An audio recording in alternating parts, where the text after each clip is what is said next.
আচ্ছা, তোমার নাম নেই? ঠিক আছে, তোমার নাম আর জায়গার নামটা আমাকে বলো। আমার নাম মালতী কাওড়া। আমার জায়গা ওই তো পটাশপুর।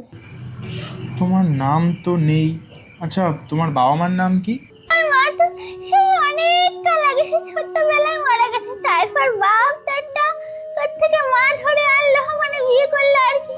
তারপর কিছু বছর পর ওই বাবা পটল লাগায় চলে গেল। আর সে সৎ মায়ের নাম আমার কোনো ডকুমেন্টসে কোনো কিচ্ছু তো নেই। তাহলে বাবা মার নামটা আরেকবার বলো, আমি একবার দেখছি। বাবার নাম পাঁচু গোপাল দাস, মায়ের নাম শান্তমালা দাস। কিন্তু বাবা মার নামও তো নেই এখানে।